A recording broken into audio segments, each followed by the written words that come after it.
En la era de la robótica y la biotecnología, la gestión y el conocimiento agronómico son herramientas claves para ajustar los números del negocio agropecuario. Desde el lote, historias de vida que dejan huella de productor a productor. Juan Doda, buen día, bienvenido, ¿cómo estás? ¿Qué tal, Martín? Jorgelina, ¿cómo andan? ¿Cómo les Bien, va? Buen día, todo ¿cómo va? bien. Aquí estamos, con el capítulo 27 de la columna Desde el 27 ya. lote. Así es, muchas columnas, muchas historias que hemos compartido en este tiempo aquí en Melo junto al campo. Y el día de hoy vamos a estar hablando de granos, carne, biogás y bioelectricidad, de valor agregado que acerca el campo a la ciudad. Sí, Martín, es una historia con tres protagonistas, dos sueños, dos necesidades y muchas soluciones. Mirá, Martín Pinos y Ezequiel Weibel se conocieron cuando eran compañeros de estudio en la Facultad de Agronomía de la Universidad de Buenos Aires. Martín Pinos tiene una producción de pollos ahí en una chacra en San Andrés de Giles y estaba preocupado por evaluar alternativas para ver qué hacer con los desechos, con la cama de esos pollos. Así se puso en contacto con Ezequiel Weibel, empezaron a trabajar y juntos, como producto de la incubadora de empresas de la FAUBA, pusieron en marcha Biogás Argentina. Sí. Objetivo número 1, deshacerse de ese efluente que complica en general a las industrias. Objetivo número 2, producir bioenergías, biofertilizantes. Así fue como hace 4 años, en el marco de Expo Agro, se conocieron con el productor Luis Urdangarín, que es el tercer protagonista de esta historia. Sí. Luis hace 35 años que es productor agropecuario en un campo de su tatarabuelo, una historia larga, Sí. como muchos de los productores de esta columna.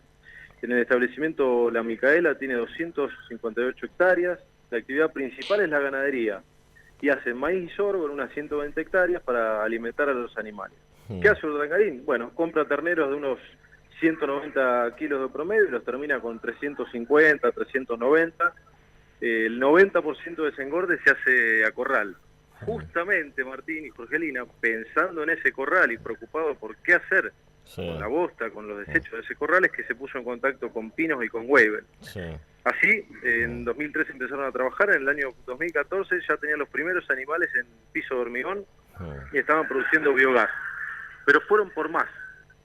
¿Qué hicieron? En febrero de 2016, este año, hace unos meses, y a partir de un convenio con el programa de incentivos a la generación de energía eléctrica distribuida de la provincia de Buenos Aires, más conocido como Provinjed, Sí.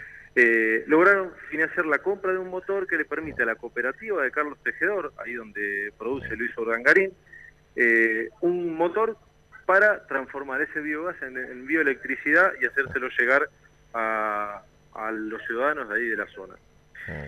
Si quieren, a continuación podemos escuchar el primer audio, donde Ezequiel Weibel, uno de los socios fundadores de Biogás Argentina, cuenta cómo trabajan en ese establecimiento de Carlos Tejedor y cómo es el proceso de conversión de la bosta en biogás. Estamos hablando de Ezequiel Weibel, que es uno de los integrantes de este gran equipo que trabajan mucho en lo que es el agregado de valor que acerca el campo a la ciudad. Lo escuchamos a Ezequiel. Diariamente juntamos el estiércol de 500 novillos en el caso de Tejedor, lo llevamos hacia una cámara de carga donde he mezclado con agua. El sistema es un sistema continuo en donde la misma cantidad o muy similar de volumen que entra es el que se retira. Este caldo, esta sopa está todo el tiempo en movimiento, las bacterias tienen contacto con la materia orgánica que viene de la bosta y generan el biogás. Hoy en día estamos entre los 300 y los 400 kilowatts diarios de energía eléctrica y en el corto plazo estaremos llegando a 1 mega por día aproximadamente, o sea 1000 kilowatts. La cuenta que hay que hacer es la siguiente: una vivienda promedio consume unos 200 kilowatts de energía eléctrica por mes. O sea, hoy en día estamos generando para 2 casas por día, o sea que estaríamos generando para 60, 70 casas. La idea es llevarlo, como te digo, a 180, una cosa así. Si uno reemplaza de manera constante el GLP que tiene en algún proceso, por ejemplo en una secadora de granos o en una termalización en una granja de cerdos o en el tambo, la tecnología es rentable. Más o menos en 4 años estarías amortizando la inversión. Bueno, ahí clarito, como lo explica Ezequiel, ¿no? Que es el reflejo de este proyecto, ¿no? Y cómo la actividad agropecuaria, cómo el agregado de valor permite solucionar problemas de la realidad, ¿no? Como son los problemas energéticos. Sí, Martín, en el caso de la bioelectricidad, que es ese paso final que contaba recién Ezequiel, llega a los ciudadanos. Y en el caso de un establecimiento más grande, no es el caso de Luis Urdangarín, pero si él tuviese un establecimiento más grande, sí se pudiese utilizar para en las casas de la gente que vive en el campo, como él decía, en la termalización de una producción de cerdos o en un tambo, el biogás directamente.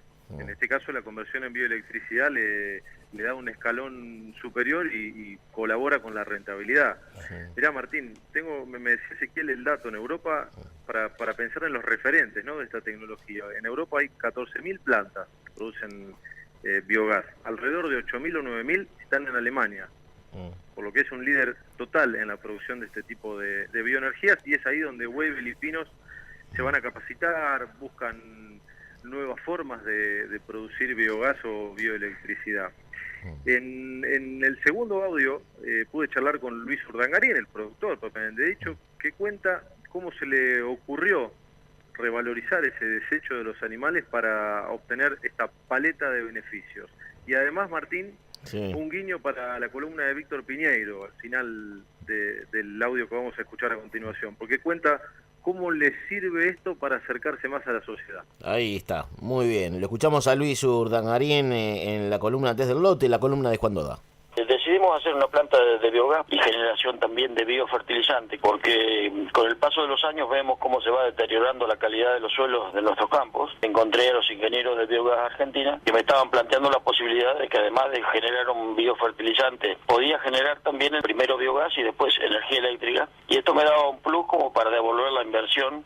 Viste que siempre estuvo la discusión ciudad-campo, y cuando el gobierno anterior pegaba sobre los productores diciendo que eran oligarcas, que eran golpistas, que era esto, siempre hay gente que se prende con eso, pero los pueblos más chicos por ahí tenemos una relación más directa y saben que laburamos. De cualquier manera, esto viene a mejorar la relación porque la gente ve que hay gente del campo que invierte en su propio pueblo, porque yo no fui a comprar un departamento a Miami, ni a Punta del Este, ni a Buenos Aires siquiera, en energía eléctrica, que es un problema que lo siente todos los veranos cuando se le corta la luz a la hora de la siesta. Yo creo que inversiones de este tipo mejoran las relaciones al campo-ciudad y va a llevar a un mejor entendimiento de lo que es la producción agropecuaria. Debemos avanzar hacia eso. Clarito el testimonio de Luis Urdangarín, Juan.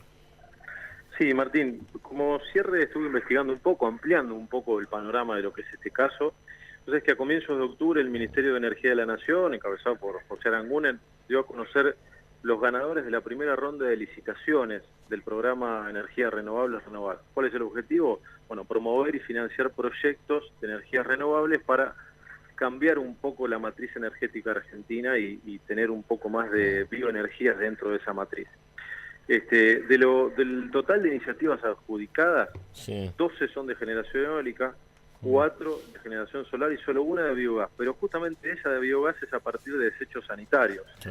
Entonces, lo que planteaban las empresas de biogás es que el tope del megawatt que necesitaban tener para que se apruebe el proyecto. Desde el punto de vista técnico, se aprobaron muchos proyectos, pero producir biogás dentro de los establecimientos es más costoso, entonces debería haber como otro estándar para poder aprobarlo. Mira, Martín, afuera de esto quedaron, por ejemplo, Bioeléctrica, que fue el primer caso de esa columna desde el lote, quedó afuera ACA con el criadero de cerdos en Yanquerús, en San Luis, y otra como ADECO con su tambo de 7.000 vacas en Rufino.